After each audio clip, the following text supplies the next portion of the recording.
Welcome to this week's Yep Yeah Yes with Tamika and Marissa. Today we're going to talk about lessons we've learned from our moms and the women in our lives. This week is Mother's Day, so we're going to think about them. So Tamika, how you doing? Not bad. How's your cough? It's gotten a lot better. Not 100%, but it's a lot better than it was. So. How's the pollen Mageddon? The pollen, it's crazy because I'm taking Flonase, I'm taking Zyrtec, I'm taking my inhaler. And you feel like you're how are you not high right now? I'm just, I don't know. I'm just living. I'm living, but it is what it is. Anyway, so happy early Mother's Day. Well, muchas gracias. Are you looking forward to it? Happy early Godmother's Day. So the Sunday this year. Isn't it every year? Yeah. Oh, stop it. You got me thinking. So happy Mother's Day. You got any plans? I kind of want to go to this farm out here. But that's like kid centered. So my thinking has been changing all day. Do I want to does I want to do me or does I want to do these kids? So I'm not sure yet. I always wonder about that. I remember when I used to work in retail, fathers would always come in early in the morning with their kids, when they're like carrying them like little kids or, let's get mommy a CD, or you just see them walking around just doing, early before mom gets up for let her sleep in or whatever. Yeah. What do you feel about that? Letting a mom sleep in on Mother's Day? Letting me? You are a mom now. Oh my gosh, that would be amazing. Would you be okay with your husband taking your kids out in the morning? And yes. Then, okay, well, you should let him know. Men they can't read your mind. No, this is true. So you don't be mad. If you don't do that, don't be mad. Don't be mad. It's one of those things like, I should not fast. Exactly. But sometimes you have to. You have to, not everybody knows what you're thinking, So this is true. I'll definitely take the extra sleep. Yeah. Well, I'm thinking, I'm not a mom. I feel like I say that every week, but I'm not a mom, but I do have one. And she's nice.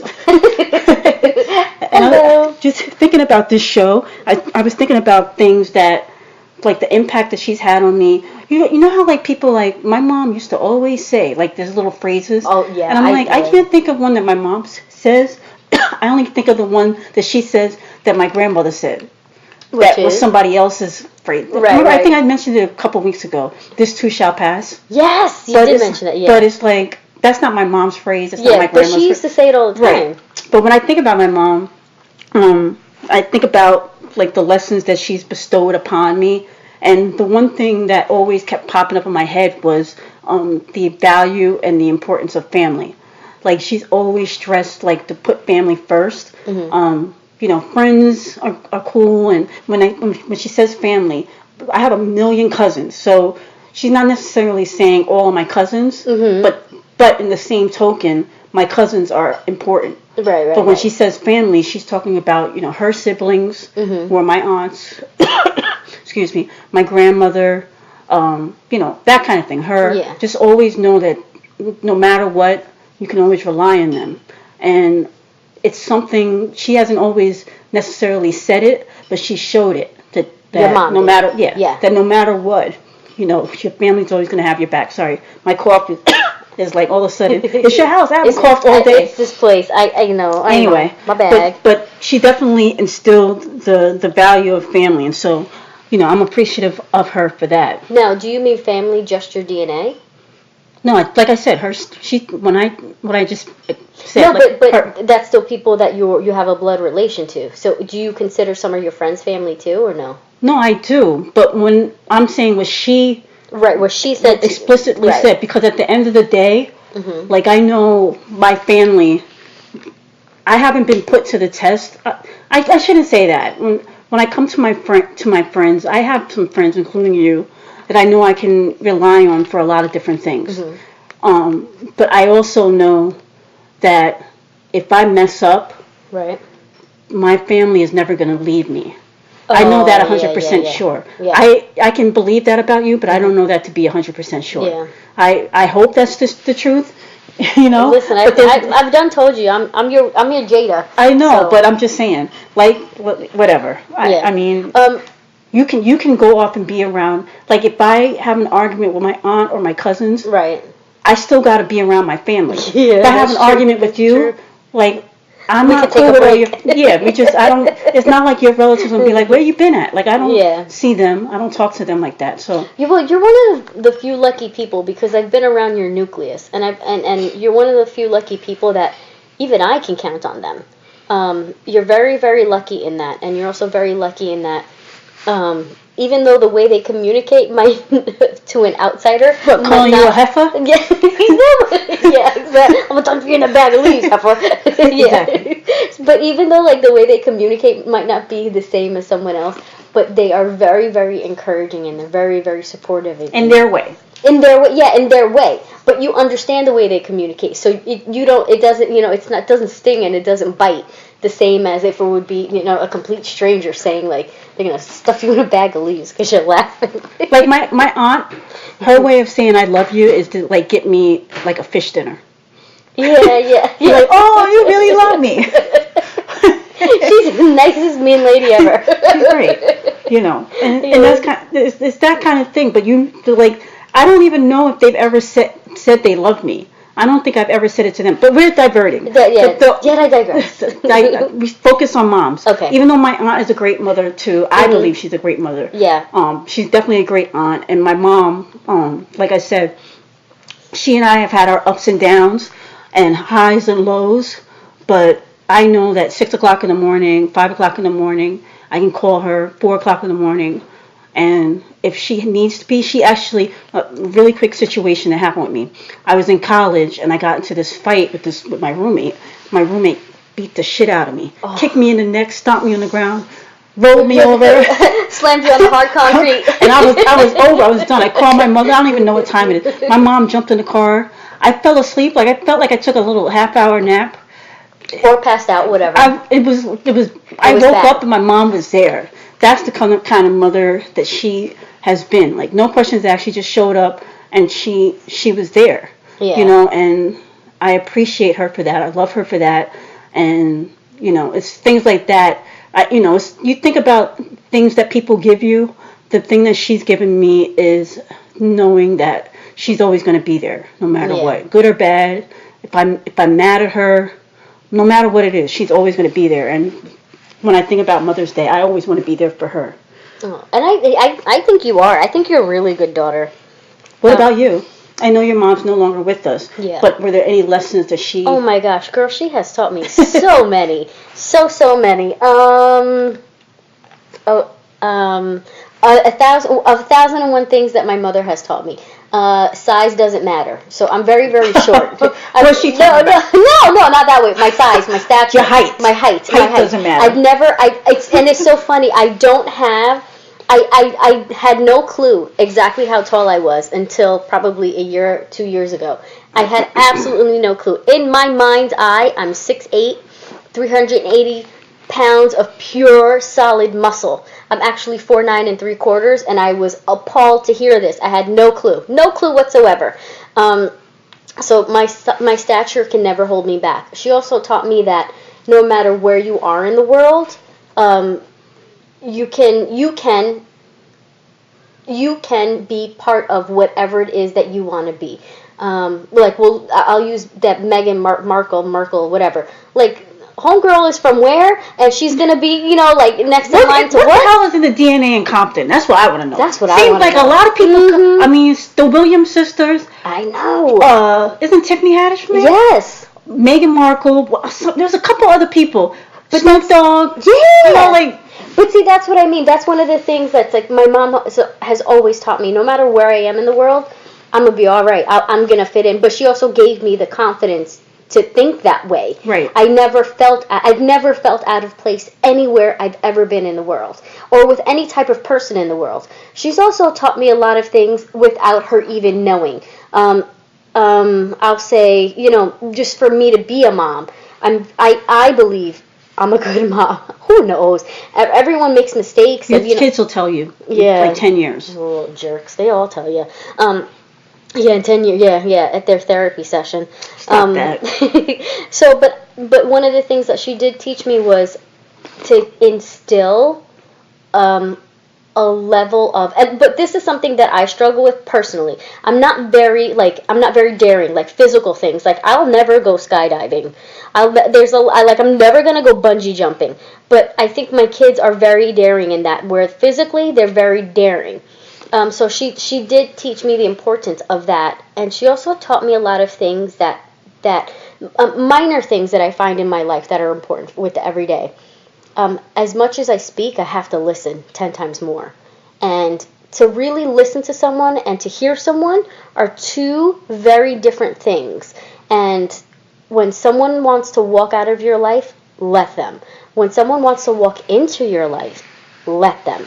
And then whatever, I ain't letting everybody. No. But think about that. You know, every can of soup has a shelf, right? So it might be somebody you say hi to on the way to the bus stop, or it might be somebody that you say hi to every morning. You just never know. But I've learned a lot of things from her. A lot of strength, and a lot of, I don't believe in gender-specific roles, and I believe I got that from her. I'm not quite sure if that was her or my dad, but I believe it's from her. I never heard that's a woman's job or that's a man's job coming out of her mouth, and I've never heard assign duties to gender. But she was also a single mom, so I don't know if that was just part of her life. Do you find that to be difficult or easy in rearing your own children? Extremely easy, because I could care less what anyone else says. That's not nice to say. When I'm assigning, like if my boys are going to help me clean off the table, and somebody tries to tell me that's, let them do this and my daughter should do that, I could care less what anyone thinks. These boys are going to know, like, it's just about being respectful and taking care of yourself too. Do you find it a struggle with them in society telling them otherwise? Do you have to always remind them? Or are they like, they get it? You know what? I think they get it. Fortunately, I'm very, very fortunate that my voice is very big with them, and they're very little right now. You're what? My voice is very big. So, like, what I say, they kind of listen to a little bit more than what a stranger says. They might think about it, and they'll talk about it, but at the end of the day, they kind of don't, it doesn't go beyond just thinking about it in the moment. So I'm pretty lucky with that. Okay. I mean, it's one of those things, like, it's not on the same level. I have two brothers, but they're my dad's brothers, so I wasn't raised with them. But I was raised with my two cousins who are females, so there never was boys do that, girls do that. But my mom always made me feel like, excuse me, my mother always made me feel like there wasn't anything that I couldn't do. All it took was effort. I mean, I wasn't supposed to walk, and look at you now, and I'm girl, walking and trying to nay and all that. I don't know what I'm calling myself doing, but I'm doing it. You're doing it. Getting the Whitney shrug on, or shrug. Things like that, though.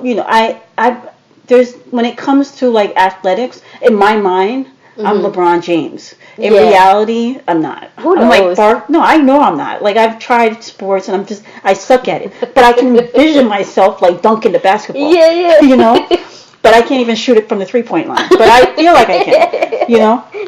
But my mom, she always taught me that effort matters. So if you at least try it. You know what's funny? Now hearing you say that, I realize that that's something that your mom has taught me. Because, the things you learn from your mothers are not just the one who raised you, not just your mom. But your mom definitely taught me a lot about effort. And that's something that's one of the pillars of my parenting that I definitely go to every day. I praise on effort, and I don't praise on result. I'm very lucky in that my kids happen to get good grades. I'm very lucky in that we don't have to try 20,000 times harder for tasks than some other kids. But I don't care what the result is. I care what the effort was. And I praise that because I want to make sure at the end of the day, if a failure comes out of it, it's still a lesson to be learned. So I don't want them to fear failure. I want them to look at the effort that was put into it. And I never realized that I got that from your mom until you just mentioned it, because that's definitely something that I've picked up on from her more so than I think my family. I think when it comes to your mom, one of the things that I've recognized is that words matter. Mm-hmm. And she always said what was on her mind. She said how she felt. Whether it was good or bad, she told a person what she was thinking. unfortunately, a lot of people thought she was joking, and she really But she wasn't. Yeah. The only thing that I could say when it comes to her that I think, when I say words matter, that I don't think that she was successful in letting you know exactly how she felt about you. Oh, I feel like she would tell everybody but you. What the hell is that? I mean, she would say like she's such a great daughter. She'd tell me that. She'd tell her friends But she that. would never let me know. She would never, and I don't know if that was about making you strong. I don't know. You know, because she hated weakness. And Oh, you always said you hate weakness. You've always said you hate weakness. Yeah. But I don't believe you hate weakness. I think the only time you hate weakness is when you see that weakness in somebody else. You see that in yourself. Yes. I know. Because sometimes you'll be like, I don't know why they're crying. Meanwhile, I'm like, really? You cried about that 2 days ago. You were just on your floor, grabbing the tile, holding onto the ground, like, oh, I can't go on no more. So I don't even know what you're talking about. Yeah, but you're definitely right with that. The only time my mom ever praised me to me, but I felt like, really, now you're gonna do this? But I was like, you better fucking do it now. Is when she got sick, I took care of her. Right. And that was the only time she would praise me to me and then praise me to other people. But I was like, really? You got stage 4 cancer. I had to carry you to the bathroom some days, like, it's bath you. It's so funny that you say that, because I was listening to sports radio yesterday, and one of the callers called in, and he started crying. Oh. He was just a caller. He was like, my mom loves your show. I watch it with her. She's getting Alzheimer's, but every day, excuse me, every day we watch her show, and she's like, is that Michael, Don, and Peter? Oh. He's like, she's got like some semblance of Alzheimer's, but that's for her. And he's like, I take care of my mom. She's in her 90s, and she doesn't have much longer, but I take care of her. And one of the hosts was like, that's really nice of you. She's like, it's not nice of me. He's like, she did it for me. I'm supposed to do it for her. And it made me think about you, because you took care of your mom in her last days. Mm-hmm. As you think about people who just put their parents in a nursing home. Oh, yeah. And I think about people in my family. Like, I know that I'm like, you wiped your mother's behind. Yeah. You know what I mean? Yeah. How many people out there, mothers, not just fathers, like fathers, most people be like, I ain't wiping his behind, but with a mom. How many moms out there were a good enough mother where in their last days, their child would wipe their behind? Oh my God. That's how you have to, I feel like that's the way that you judge. Yeah. Did you raise a selfish child? Yeah. Where they just like put them in the nursing home? Or did you raise a child that's going to sit there and brush your hair? Yeah. And wash your face? Wipe your hands? Wipe your behind? You know what I mean? Oof. What kind of mother are you? It's one of those things like, and it's not like, say you had $1 million. Would you still take care of your mother? Yeah. Would you want to be the one to make sure she passed in comfort in your arms? Yeah. Or do you want to just leave it to, to someone else and get a phone call? To do the same thing that, you know what I mean? Yeah. And I'm not going to name names, but I do know a couple of people that, and let me just say this right off the bat, no, it's not my aunt. But I do know a couple of semi-relatives who, they asked out. It literally. Because I know their children. Yeah. And I know children are just not going to do it. Yeah. And I'm not going to do it. Yeah. I'm wiping one person's behind. Yeah. And it's only my mother's. I already wiped all the behinds I'm going to wipe. You're done. Yeah, I'm done. You're done. I'm so done. Who's going to wipe my behind? Who's going to wipe me, boo? Who's going to wipe you? I'll wipe you, boo. You know what's so funny? I'll wipe you, boo.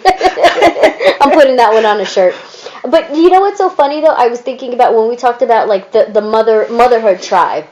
I think about you constantly because I have aunts too that I feel like now that both my parents have passed that I'm part of the tribe that should there be a point where they can't take care of themselves, I have to step in at a certain light. Right. But a certain light. But I think about you constantly. I know who you have been. So much so to my children, and they talk about and praise you constantly because you think about them. you listen to them. You've given them such a voice that it's so funny. Like, your wheelchair is not going to be facing the window while everybody's eating. They're definitely going to get you to the table. You know what I mean? Yeah. You know how they have, like, there's always that old person and, like, nobody cares about them and they face them and they forgot to give them food. Oh, You're going to be at the table. Don't worry about it. So. I don't know. I just, at the end of the day, I just want my mom to know that she's loved. I remember one time we were having a conversation, and I get in my moods, especially when I'm really tired. I work 2 jobs, and I call her every single day, which I never used to do. But then when my grandmother died, I feel like it's something. Yeah, I feel like it's something that my mother needs. I don't think she needs it as much as she does as she did back then. Right. But now it's become habitual where I just call her. So yeah. But I remember one time we were having a conversation, and she said something to the effect like, "I don't think you like me," or "You always seem like you're mad at me." Yeah. And made me think, because it's like, yeah, you love people. Yeah, but do you like them? You know what I mean? Yeah. And I like my mother. You know what I mean? But she's my mother, and I go through those periods where it's like, she's my mom. Mhm. She's not my friend. Yeah. But we have a friendship. Yeah. Does that make sense? Completely. So it's like I have such an utmost respect for her that there's some things that I would never say to her. Yeah. You know what I mean? Because she's my mother and I respect her. But because of that, I can't. There's a level of our relationship where I can't treat her like a friend. Yeah. Because with a friend, you can disrespect in a way. You know what I mean? I know exactly. Not that you want to. Yeah. But you can. But you can't. I know exactly. There's certain things that you can say. Yeah. And it's funny that you say that, because I think about, like, during my time with my mom when she was sick, and I had a conversation with my sibling, and I felt like he and I had a different view of that relationship, where, like, for me, for he had children at the time, so I don't know if he just viewed his relationship with her differently, and he was also getting deployed, so it's you know what I mean, there's a lot of things that he was dealing with. And I felt like our verbiage was very different when it came to how she would be cared for.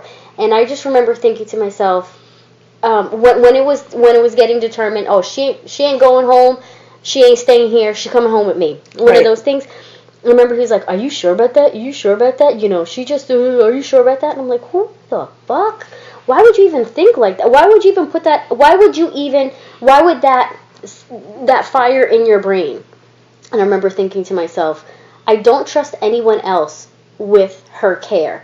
And no one else will do what I feel is best for her. And I even remember down to a simple thing when I would, like, make dinner, and she would be like, "Oh, that was so delicious." And then she had cancer. Of course, she was still smoking. And she'd, like, take a cigarette and say, "Oh, I need a cigarette on top of it."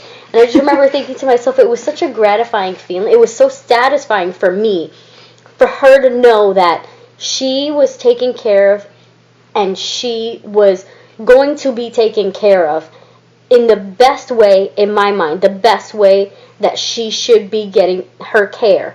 But then I think outside in, like, my mom tribe, like the women that were a part of raising me, and the women that are part of the strength that I am, or weakness, whatever, what I have today. And I think about, like, her mother, my grandmother, and everything she taught me, which was incredible. How to, like, just have patience and listen to people. And then I think about your mom, which I didn't even realize with the praise of effort. I had no idea that that's where I learned that from. And then I think about, I have aunts and an aunt that I lived with, and everything that they taught me. And then I think about, like, the mom tribe that I have for my kids, and I think about who you are to them and what you do to them, and then my cousin, my aunt, all these other people, and who they are. And that mom tribe is beautiful. And then that friendship, that additional components to that friendship that you have is amazing. It makes a difference. It makes a difference in life that you can rely on people. I mean, the outside, within my family, there's 3 women. My mother, my aunt, both my aunts, my mother's sister, and my uncle's wife. Those 3 women are, like, other than my grandmothers who both passed away, they were like, they were your friends. I learned true love from my grandmother Rebecca, and I learned about giving of herself from her and my grandmother Blanche. So I'm grateful to have them in my life, and I'm same thing with you, with me. I mean, same thing as you. It's like that women tribe. Yeah. You know what? One of the things that you taught me, because you vocalized it and helped me understand that, and then your grandmother taught me by action, is that how you greet someone determines, especially children, how you greet someone determines the energy that they give you. So I remember always going to your grandmother's house, and I'm a hugger. I'm a very, very big hugger. So is she. Yeah, but then Nana as well. She wasn't. But that only for you. She would only. Yeah, well, I needed that from her. But it's so funny how like the energy that she gave me walking into the room, it was like, oh, that tight hug and that feeling. And then I remember one day I was at a barbecue and she was giving everybody like a little something, and she says to me, which she probably said to everybody, I'll never know. Which one? My grandma. Okay. And she was like, hold on, let me get something special for you. I want to make sure you got something special. And I still have it. And I just remember thinking to myself, like, she took an extra 2 seconds to not only tell me, but show me that I was special to her. And I remember at her funeral how everyone had that same, not the same exact story, but the same, theme. Something. She made me feel special. Right. Like you're the only person there. Oh. It's a gratifying feeling. Yeah. Mothers are great. So are grandmas. Grandmas are great too. Grandmas are awesome. I'm blessed that I had 2 for so long. Yeah. And, it's good. It's a good show. Good show. Good show. Good show, Happy homie. Mother's Day to you. Happy Godmother's Day to you. Oh, thank you, homie. Well, I love you, kids. To all the mamas. To all the mamas in the world with style and grace, allow me to. Well, don't stop it right there. Shout out to all of you, and just to the tribe, really. Definitely. And follow us on what? Yep, yeah, yes. On Twitter. And Yep, yeah, yes, 18 on Instagram. Yeah, on the gram. Happy Mother's Day. Happy Mother's Day. Happy birthday, Christopher. Yay! Bye. Bye.